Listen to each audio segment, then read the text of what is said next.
Hi everyone, welcome to another episode of Women in STEM Wednesdays. How's everybody's week so far?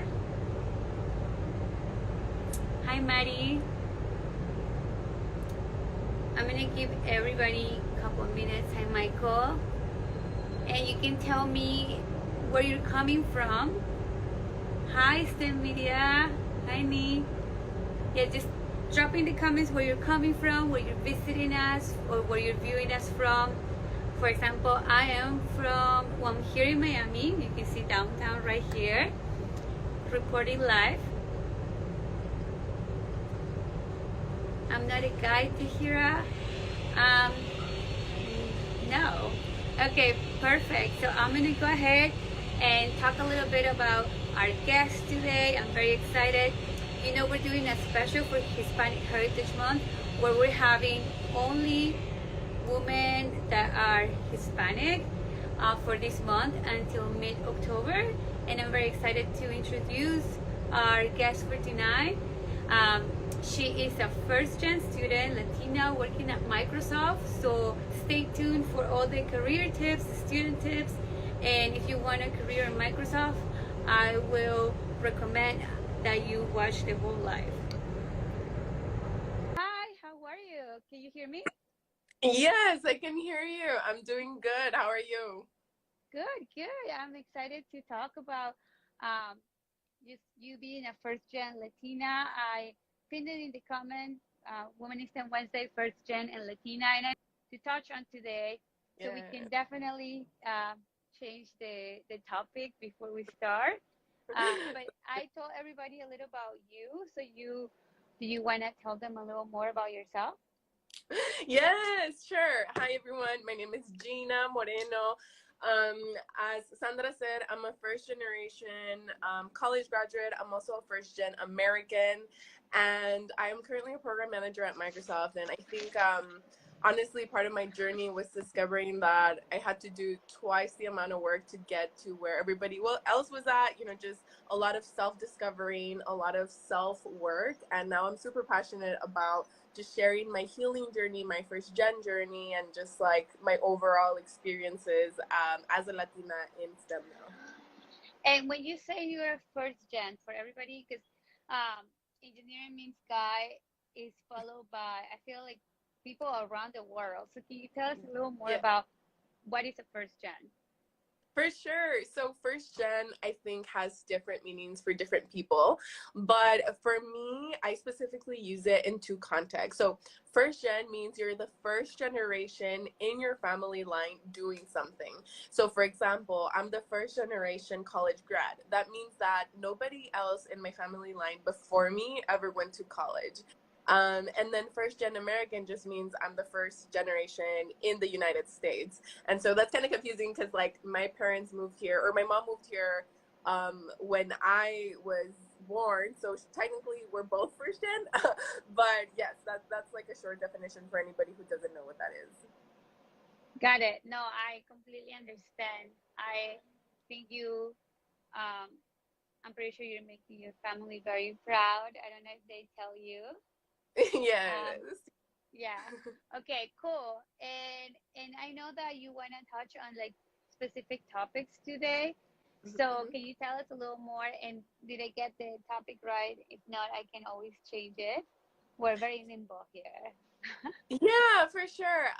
Definitely want to talk just about how the first gen college student and grad experience is, and then my corporate life now. As a Latina in STEM, working in big tech, and what it means to work in tech.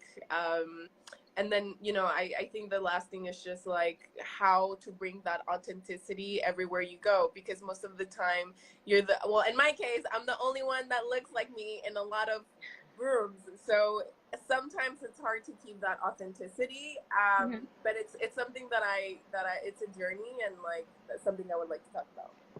And Mr. Saya 10 asks, why do you say you had to work twice as hard as everybody else? Yeah, that's kind of like subjective, right? But when I when I really realized this, and that doesn't mean that different people don't have different battles. My battle is being a first gen, right? Like other people have different things. But for example, when I got into, working for corporate, I realized that a lot of people like already had parents here in the United States that were engineers, that were professionals, that were, doing some important job, and that they had connections that had helped them get to where they were, like helping them get into college, helping get into that first internship, helping them get that first job out of college. Whereas like I started with zero connections, in engineering or in tech, it's all kind of like building from scratch. So when you put yourself in a balance and just like say like, okay, like what did I have to do to be here? I think I had to just like overcome so many things personally and then professionally as well. So yeah, that's kind of what I mean. But again, just very subjective to everyone. That doesn't take away from somebody else's effort. I'm just saying like where mine came from. And I'm making sure that I'm putting your Instagram handle here so people can follow you. It's Gina Moreno. That's it, right? Gina E. Moreno. Yes, ginaemoreno underscore. Because the one without the username without the underscore is not available apparently. Okay. I'm going to pin this. Hi, Eduardo. Yeah. And Hi to before, everyone. yeah, I go do ahead. see comments. Hi, Flavio. I see the responsible degenerate. I have connected with you in the past. Hi everyone. Just like saying hi. Of course, you must say hi to your followers that I'm pretty sure are supporting you here. Before we start, I did want to give a shout out to our sponsors who are Lumis Automation, and he actually is the owner of this space, Engineering Means Sky. He was a mechanical engineer student. Eduardo is in the chat, so feel free to jump in whenever you have a question. And just saying thank you to him and STEMedia, who's Dr. Nee, for Yeah. allowing us to use their platform and big following to make a voice and space for women in Yeah. STEM. So yes. Uh, Yeah. okay. Thank you so much. So we can start with like, I always start with this question before we go into the meme review, but Mhm. I wanted to ask you, what, since when did you know you wanted to, like, or you like math? Like, were you always good at math, or like, how did you, fall into this path or being a woman in Yeah. STEM? So part of being the first one to get a college level education is that you don't have a lot of people around you that you can go off of, right? So it's not like, like my dad was an engineer growing up and then I went to his job and I was inspired and I really wanted to do it. Or, it's not like my parents were scientists and I went to their lab and explored with their equipment, right? It's not like that. So to me, like growing up, I didn't really know what I wanted to do.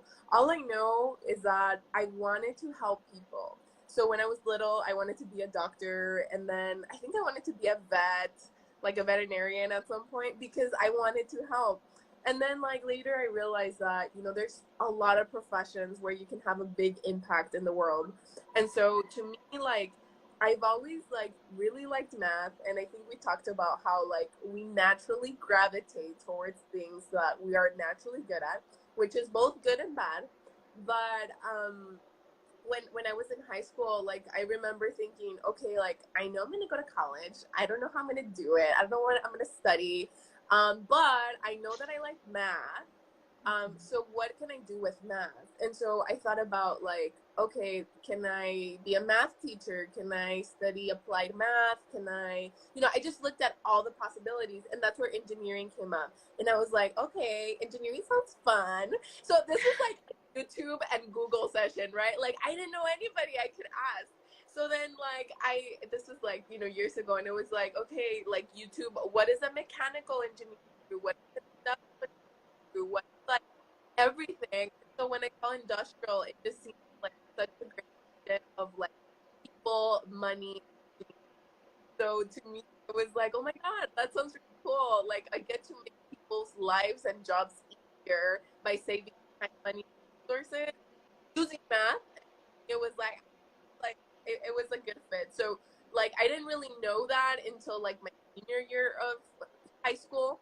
And even starting college, I was kind of torn between like doing computer science and industrial engineering. But I did end up choosing industrial engineering, but still ended up working in tech. So that worked out pretty well. And Sandra left to the side. But I'm looking at the comments. ¿Cuándo harán un live en español? Soon. Yo sí hablo español. I would love to do a live in Spanish. So honored to be a part of this. Yes, thank you, STEMedia. That's a meme review. No, this is not the meme review. But yeah, so that's kind of like the journey to find that I wanted to do engineering. Yeah, I know we talked about it yesterday, and we had a similar story on how we just like Googled everything, and we just fall into industrial engineering. Thank God that we like it, and Yeah. that Yes, and it was kind of like luck. Like not just luck, it was also research, but I feel like we never got to experience it, so it could have been like a hit or miss where like it's not what you were expecting, but thank God it was. I know, right? Yes. So I wanted to start like with the meme review, but as I'm pulling them up, I also wanted to ask you another question about being a first gen and any like trouble that you experienced while you were a first gen student. Like when did you feel like you were first gen? When did you feel like you were different? Yeah, so I don't think I noticed I was first gen because I went to a Hispanic serving institution and a lot of the students are first gen. So to me, it was natural to grow up in a low income environment or grow up with people who had not gone to college because it was just what I knew. And it wasn't until I think I went like it was way later. It was almost when I was graduating with my master's when I truly processed that, oh my God, like being first gen is a really huge deal and I should be very proud of this and others should be proud of it too. So it was kind of like an experience where I realized that like I looked at the lives of the people around me where in when I worked in aerospace and defense and when I worked in automotive and when I worked now in tech and I was like, oh my God, like we have very different life experiences. And like that's kind of when I decided like, oh my God, like if I were to share my voice, I feel like it could really impact somebody else who's the first gen and they would like understand. um and like in terms of struggles, I think it's just kind of like navigating the world blindfolded. Like it's like yes, your parents can help you and support you morally, and thank God my parents did that for me and I'm extremely grateful for it. But they could not help me any with anything to do with school, right? So applying to college, financial aid, scholarships, getting a job, anything, right? So it's like, okay, like you're kind of thrown into the ocean without knowing how to swim, and it's like figure it out. And so that's a great skill that you learn being first gen. You become so resilient, and so because you learn how to do things on your own and you figure it out and you talk to people, but it takes time because like you're not like especially being a Latina woman in engineering, it's like, okay, well, I'm also first gen and I'm also from a place that you probably have never heard of. And so it's like, okay, how do I like have the confidence to be in this room of people who have nothing in common with me and don't understand my life experience, but I want to enter this room and I want to be part of the decision making. Like, how do you do that? So, like, that's part of the challenge, but I think like you learn to navigate it, and as I said, like you become so resilient because now you're not afraid to do anything. Like it's like if I can do that, if I can speak to like super high executives who like have very different life experiences than me, then I can do anything. Oh, you're muted. So sorry, it's because like I'm outside and sometimes it gets loud. Um, Yeah, and no worries. yeah, I love like your experience, and we talked about like how you as a first gen and other like people from non-traditional backgrounds same share experiences, but at the same time they're so different, right? um, and for example, like being an immigrant, there are a lot of immigrants in US, but it's different when you're an immigrant versus when you're first gen, right? Right. You don't have anybody to like go back and ask them questions. Like, I came as an immigrant, so I was low income. I was putting myself to school, working 3 jobs, but I was able to go back and at least ask my dad a couple of questions, and he like helped me a lot. I think coached me a lot on how to be a good employee and how to be a good engineer and what classes, like and Right. like that. So I always admire how like, or how people like you and just first gen get into this path and break like the cycle in the family, and they become the first, you know, with the college graduate. And I didn't understand until now. I'm like, wow. And because my parents were first gen, and that they tell me their struggles and stories. Yeah. So yeah, it's beautiful. But anyways, before we start the meme review, I wanted to tell everybody that you can support your Gina and um, Eduardo, who's engineering in Sky, by buying badges. I think that Lumis just bought a badge. So just wanted to let you know if you like our meme review. So I'm going to go ahead and do it right now. I saw that you shared some on your page, Gina. Yes. Oh my God. All right, let me check. So it says Yeah. me, Oh my yeah, God. me when someone is too cheerful in the morning. So I'm assuming you're not a morning person. I am not a morning person at all. I have had manufacturing jobs that start at 6:30 in the morning, and tell me why I had a hard time getting there in time. Like the production light started and I was barely getting there. Oh my God. I used to not be a morning person, but now I am. So when you're a part of the, oh, I actually like this one, of the group, but not the conversation. Yeah, so I love this one because it like you feel it in your core. If you've ever been in a room where people are not don't understand or are not the same as you in any way, you kind of feel like the chair, like, or like you feel like the fly on the wall. Like, I just like really felt this one to the soul. And especially now, like, even in a virtual environment where people cannot see your expression and they cannot see that you already disconnected, like, yeah. Oh my God, I saw that when like because I worked in an engineering practice, and they all talk about fishing and hunting, and I was like, what? Exactly. Like when people talk about the way that they grew up here, I'm just like, I grew up in the desert, honey. I saw a lake for the first time when I was 21. Like, Oh yeah. God. Okay, so Oh, it says when you get it 3% by the inflation. oh my God. This one is like shockingly and then like shocking, but also like sad. Like, what the hell? Like, can we just like three, okay, so like raises, if in a normal year when you start working in corporate America, if you're an engineer, like you'll get a raise. There's one by merit, which means like by your accomplishments, but usually it's only like 3 to 4%.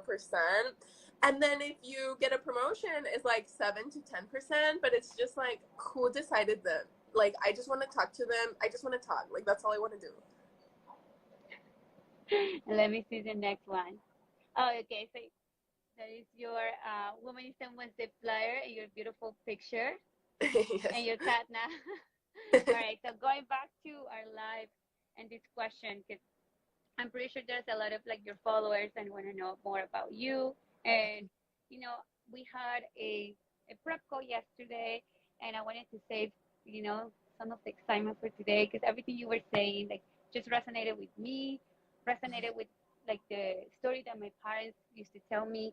So before we jump into your career, I wanted to Yeah. ask you a couple like hard questions because like I want to get to like the true Gina and how you overcame, how you went from being ashamed of your background to being proud of your background. So we were talking about it yesterday, and I remember my dad telling me that his dad was a shoemaker, so he was first gen, right? And he told me that he was in a privileged environment where they went on a round robin table and asked everybody, what did their dad do for work? And he, like was hoping that it just didn't get to him. He just like it was like the longest moment of his life. But he did say that his dad was a shoemaker, and we have Chef Region here with a lot of first gen students. Thank you, Chef, for joining. Can you tell us a little about like a similar experience that you had? and how did you overcome that? Yeah, sure. I feel like I think more than shame for being like a first gen, it was kind of like fear of like how other people would perceive me, or like, you know, like just what they would think, or if that would change their perspective about who I was. And so there's a certain, you know, instant where, you know, like my family's from Mexico, o sea, son de Chihuahua. um and like in Mexico it's very common that like to go to college you stay in your hometown. You only go out of your home when you get married, or if you're rich, or if like there is a university that offers something special outside of like your town. So to me, like being in a room of people sharing either their own experiences of going to college in a different location, or even just talking about like their children at that point like getting to choose universities, for me it was like, oh, you know, like I went to college in my backyard because like I that's what I wanted to do and that's what I knew.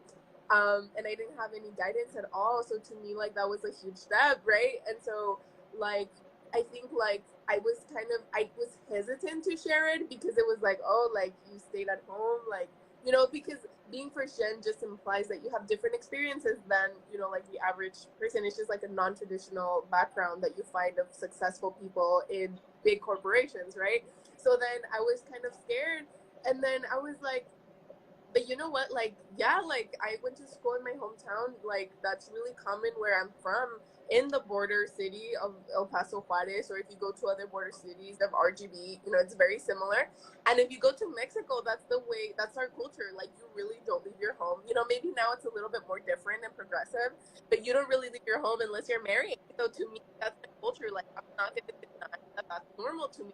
And so, like, that like coming off as like, yeah, that's who I am. It just gives me a lot of power because it's like I'm owning who I am and I'm different than you. I think you're cutting off, but it might be my internet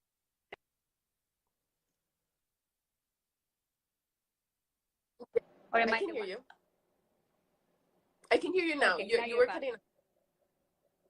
Okay, okay, then it was my internet. No, that's beautiful. And you talk about like, and this is like, I guess, um, a word that I never heard before. It's Latinidad, which I Yeah. want to touch on. But very excited that you work at Microsoft. And you know, for anybody that doesn't know here, uh, Silicon Valley's like workforce population only has less than 5% consisted of Black and Brown people. So you're one of the 5%. So congratulations, there, Gina. Tell us about like how you became a program manager at Microsoft. Yeah, so like I think I've mentioned that, you know, navigating college was just kind of like, oh my God, you know, blindfolded. But one thing I did know, one thing is like, I want to get a job when I graduate. Like that is my goal of going to the university. Like I'm not here to just learn, you know, like I'm here to get a job. So then it was like taking it step by step, like what do I need to get a job, right?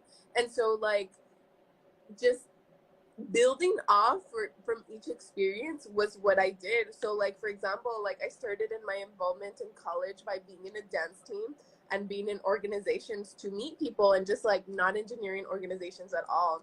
And it was like, oh my God, like this is fun, you know, this is cool. And then I started getting closer to engineering, right? I joined SHIP, the Society of Hispanic Professional Engineers. I joined SWE, Society for Women Engineers, and other organizations where I was able to become an officer and a president.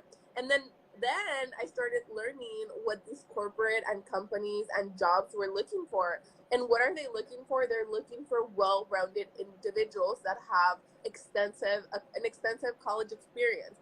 And what's an extensive college experience? An experience filled with leadership experience, with relevant experience, with soft skills, with technical skills. So that's exactly what I did, right? I was like, okay, like this is what I need.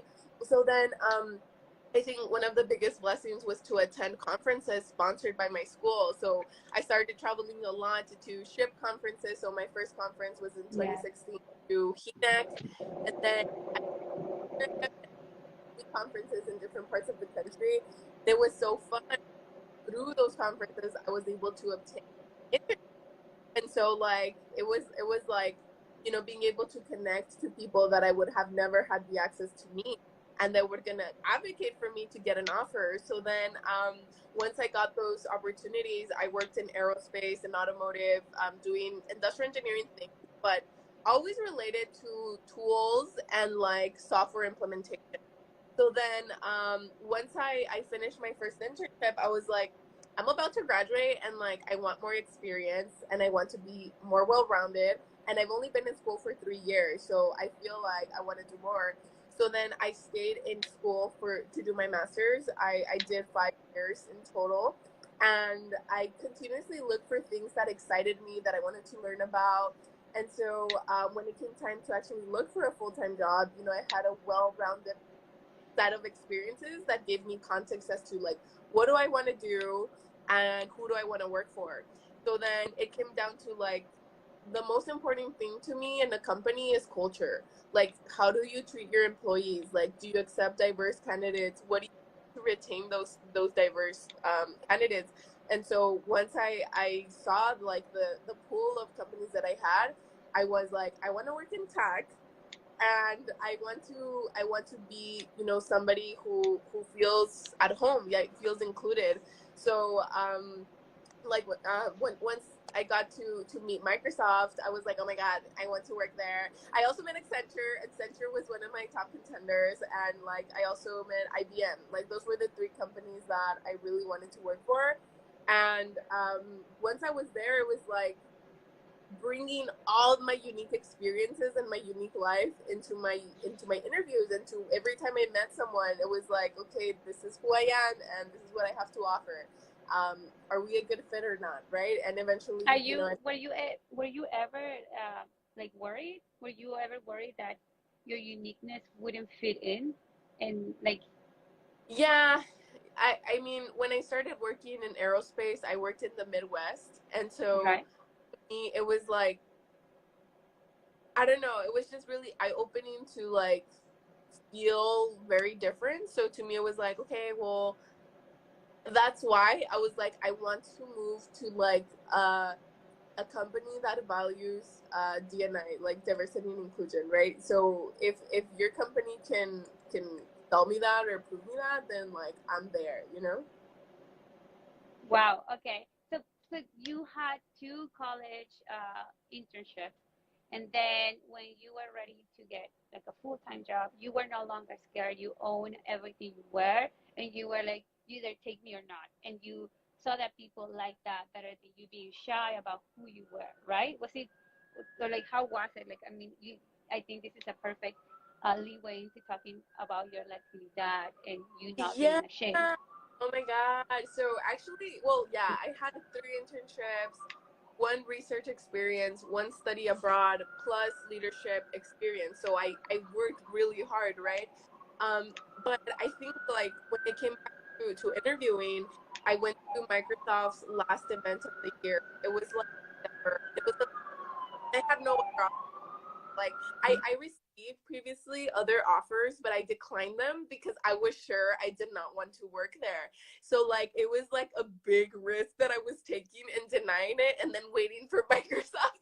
And so like it was the last event for Microsoft, and I was like, this is it. Like this is all my work in one day to show who I am. And so like when you talk about Latinidad, I feel like as as I started up as a professional, I started bringing my Latinidad more and more. And I'm only a 2 year professional, but like through in these 2 years, I feel like I've developed to bring it a lot more. Where in the beginning, it was about showcasing my uniqueness as a person. And yes, talk about my experiences, but like now that I understand, now that I'm inside and I look at how unique my experiences are and how unique non-traditional backgrounds are, like I'm gonna use this, I'm gonna like really share my story. And so it wasn't right when I interviewed or when I got the job, it was more of like bringing my Latinidad in as I started to merge with the company and learn what Microsoft is about. There was an ambulance. I had to mute myself. Yes, no So, worries. so do you think like you went to school and like when you look back to people in from El Paso, do you think that they thought that they could make it, or do you think they were shy in their opportunities? Yeah, so I actually came back to recruit UTEP within like a few months of starting at Microsoft. It Yeah. was one of my goals. Like I recruited at SHIP National Conference and at UTEP. And one of the things that I noticed is that students did not showcase all their experiences, even if Mhm. it was personal experiences, or they didn't. And so that surprised Exactly. me so much because I was like, why? Like, people have experiences that could be relevant to being hired and they don't share them. So I was like in shock. I was like, why? And like, if you think about it, like Hispanic culture is very around being humble. Like you are taught very early on to be humble, or else you're a fucking show off, and like you don't present a good image. So to be presented with the complete opposite of like you have to showcase everything that you've done, like it's very difficult for somebody with my background to do. Like it literally goes against the values that we're taught, right? So then looking at students and looking at like, hey, like you're not like you had this unpaid experience that is still experienced and you're not showcasing it. Like I became very passionate about educating students. Like, yes, your projects are relevant. Like people want to know about those, and those are the ones that differentiate you. Or you help your family business, like that's a huge thing. Like why aren't you talking about it, right?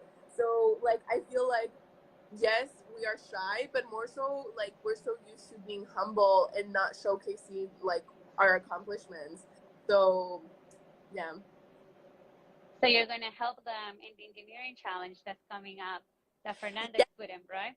that's exactly what I'm gonna do. Because I was just gonna mention like engineering challenges are like a great way to like meet people, develop skills. It's like a boot camp. Like you get so many benefits off of like a short period of time. So yeah. I'm excited for it because like you went recruiting with Chef, I went recruiting with Chef with Accenture. It seems like Microsoft was the company of your choice, which I have more questions about. But before doing that, you went to school for industrial engineering. Tell me, what does an industrial engineer?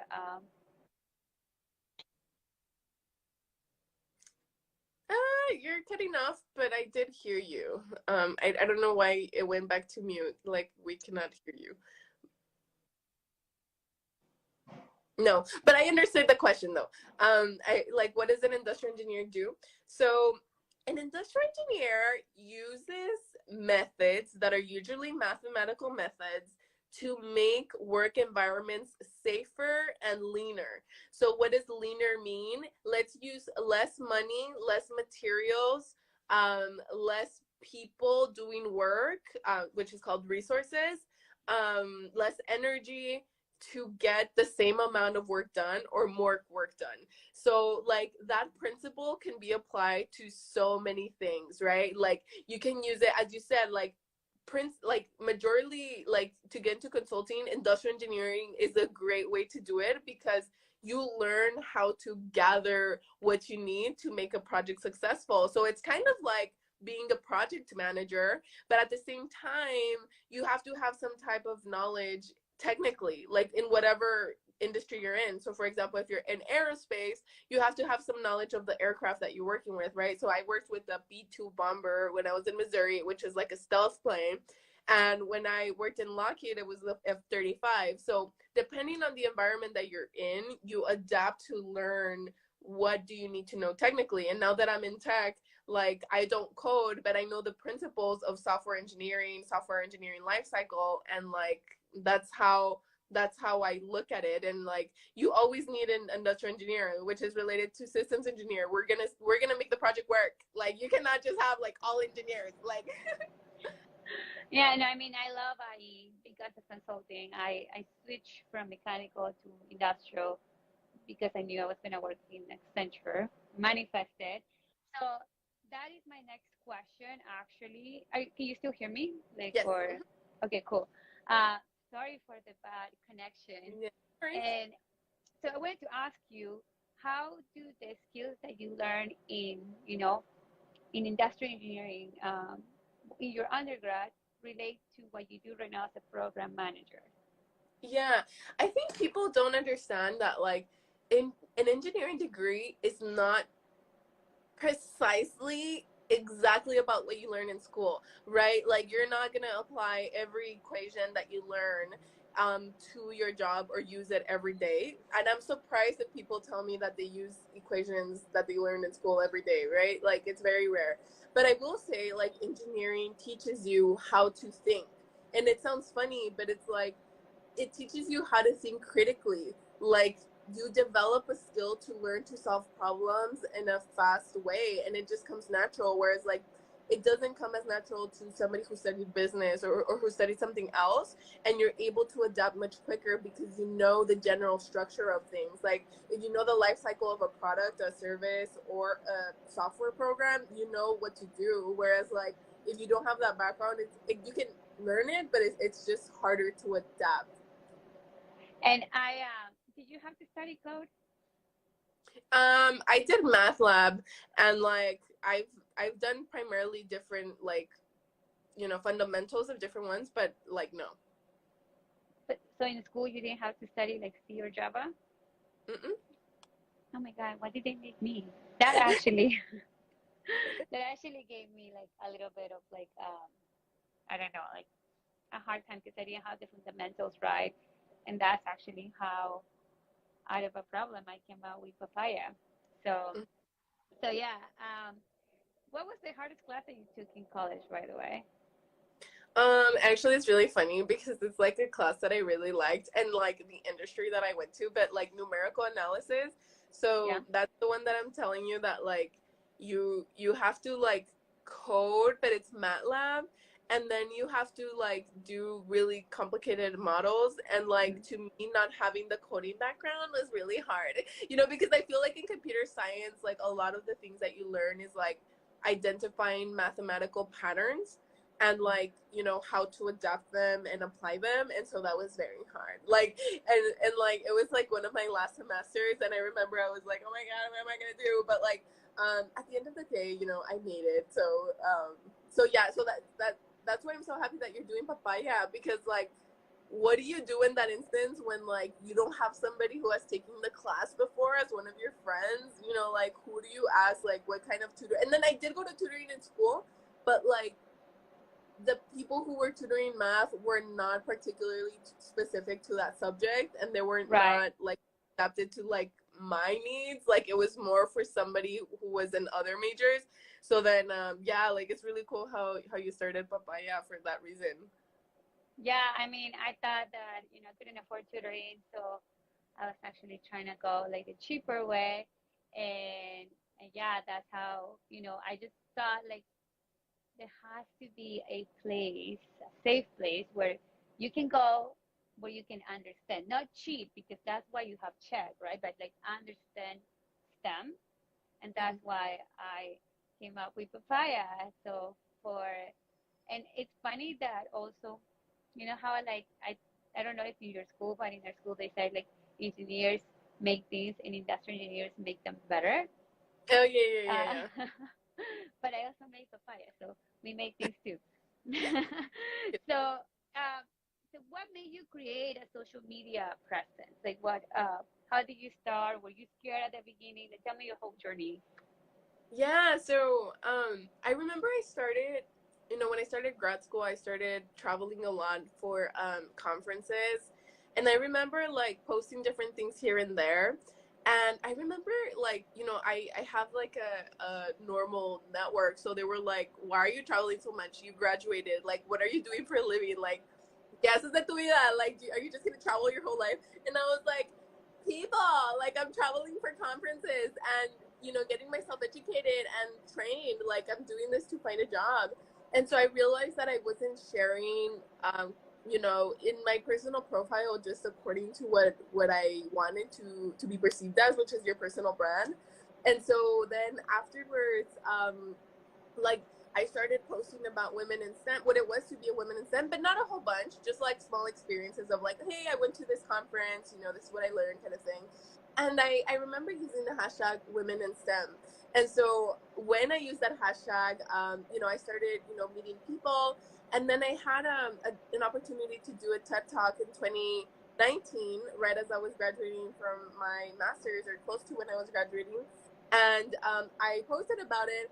And so after that, like, I met Fernanda, and she created this group for Latinas in STEM who created content. And I was like, well, I'm not a content creator, but like, I like this, you know, I like this community. And so through that group, I was presented an opportunity to TikTok. Well, like, I'm an engineer, like, I studied math, like, I'm not like an artsy person, I'm not creative. But I remember like being presented with this opportunity multiple times, and it was like, oh, like, you can post about advice, like life advice. And so I was like, oh my god, I can do that. Like, I love to talk about, like, I love to talk, you know, I love to talk about life advice, like I love to talk about self-development and like healing and stuff. And so then I started posting content, but I started posting TikTok content more on like career, and like I am very, very experienced in interviewing, in like just like, you know, conferences, recruiters, resumes, getting the job that you want, because I've gotten the job that I wanted like multiple times, like 5 times, right? And so to me, it was kind of like, thank you for checking on the audio, by the way. So then afterwards, I was like, okay, this is good. And I'm passionate about being an engineer. I'm passionate about being in STEM and being a professional, but let's take it up a notch and let's start sharing like my personal experience, you know, like growing, just like how do I grow as a person. And so that's when I started creating a bigger community on TikTok and talking more about healing. And then I started sharing about being a first gen and what that meant. And so like that created a different audience. And so now I'm just kind of talking about my life, you know, like my niche is my life, you know, like I like to share what I've learned. I think it creates a huge difference when you see somebody like you that looks like you, that has, you know, a similar background, doing things that you want to do. So I hope to be an inspiration just to like girls in engineering, but also like Latinos in general, right? Like what dealing with mental health, open about it, those. So like I'm all over the place, but it's like that I come from a genuine. I think that I don't know if can you hear me? Yeah. Okay, because I couldn't hear you for a second. But I know the audio keeps coming on and off.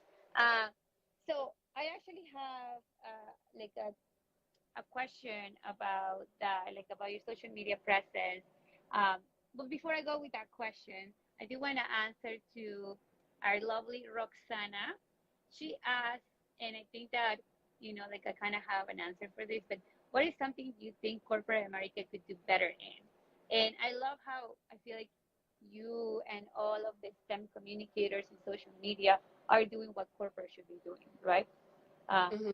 so, but in your words, what do you think corporate America can do better? Yeah, I think corporate America is getting really good at recruiting diverse talent, and you do that through building different pipelines, right? So like you're not just gonna recruit at target schools like Harvard and, you know, all these big known schools, but you're gonna recruit in different schools, and you're gonna recruit online, like through LinkedIn. So I think corporate has gotten really good at that. But something that corporate is learning is like, what do you do with this diverse workforce? How do you keep somebody with this background engaged and wanting to be? So I think something that Microsoft is really good at is like education in diversity and race and equity.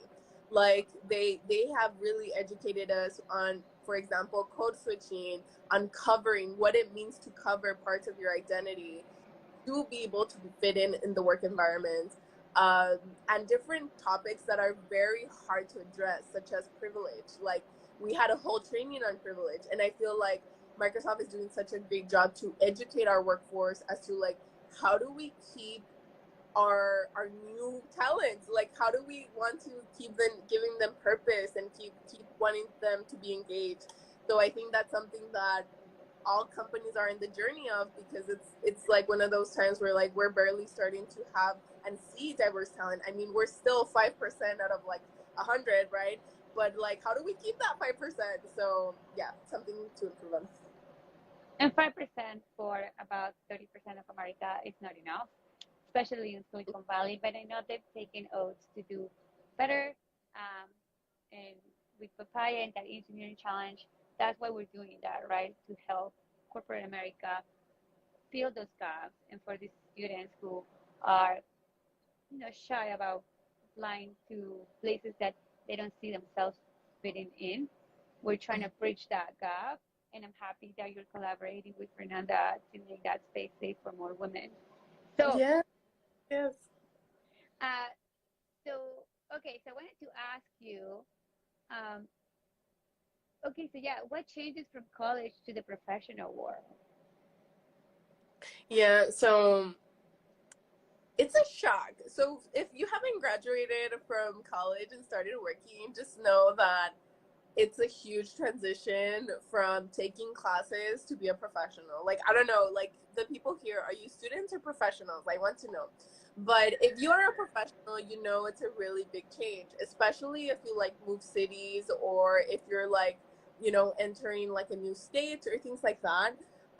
I think like college gives you a structure of like, hey, this is that class you're gonna take. This is what it takes to graduate. Here are the 5 classes. Here, like everything. And once you start corporate, like everything changes because it's really up to you. The rest of your life is up to you, right? Like you decide like, do you want to stay in the company? How fast do you want to advance? What team do you want to work in? What stuff? Like how do you perform? Like it's all up to you. So there's really no structure. And so I feel like it becomes like, okay, like nobody's expecting you to be there. Nobody like, yeah, like I mean, especially in immigrant communities, it's like they expect you to go to college and find a good job and that's it. Like, and that's what happened to me. It's like I was 23, having my dream job and like having a TED talk and like doing all these things, and it was like, okay, like what's next? Like, is this it? Like, is this my American dream? Like, and so to Yeah. me, it's okay if that's like makes you happy, but like I think most of the time, if you're working for a company, that's not gonna be your source of fulfillment. That's not gonna complete you as a person. At least that's my opinion, right? Like you might have a different one, but like to me, it was like, okay, I did everything that I needed to do. What's next for me? So it's kind of like a blank slate of like, what do I want to do with my life now? So it's Yeah. just like discovery.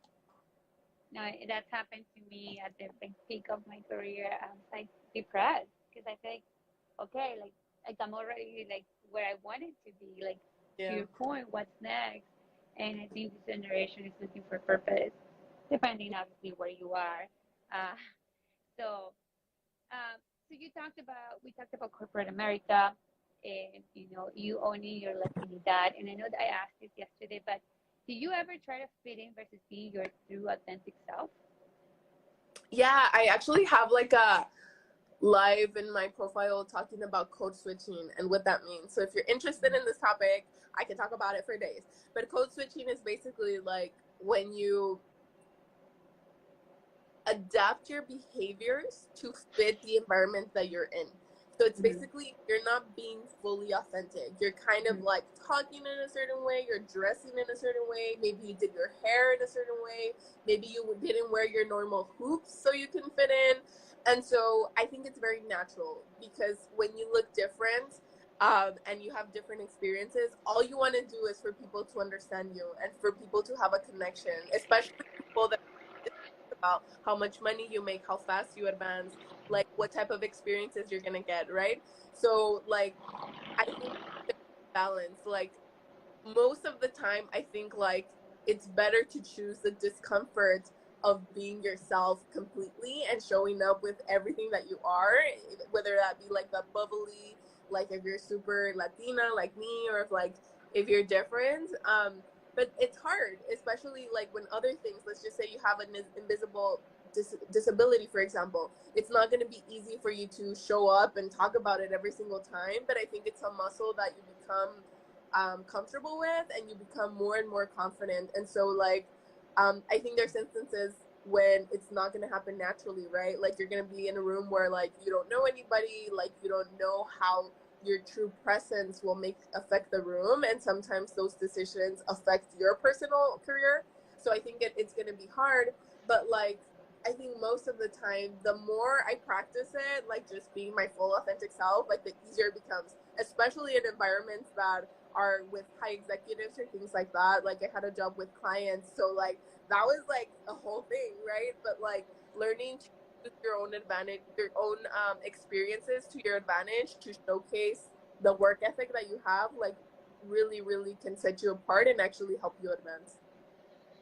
So I wanted to, and we're coming to the end of the live. Yes. So I wanted to ask, and I always ask all the guests these questions. One is, if you go to the darkest time of your life, and you don't have to share which one or like the particular moment, but if you go to the darkest time of your life, whether that was a heartbreak or a heartbreak in engineering school, which those are the worst. Uh, so what would you tell yourself? What would the Gina now tell that Gina back then, the Gina that was afraid, the Gina that had self doubt? What would you tell yourself? Yeah, I think it's hard, right? I thought about it, but I think a great affirmation that I've heard in the past, and I would tell myself the same thing now, is you are capable of way more than you think you are. Like you are capable of so much more of what you think you're capable of doing. So that just like gives you a perspective as to like the own limitations you can place on yourself with self-doubt, but really the world is out there full of possibilities. So I would say that, and then I would also say like enjoy the part of your life and journey that you're in. You may not have achieved everything that you wanted just yet, but that doesn't mean you won't, and it doesn't mean that it's any less if you take longer.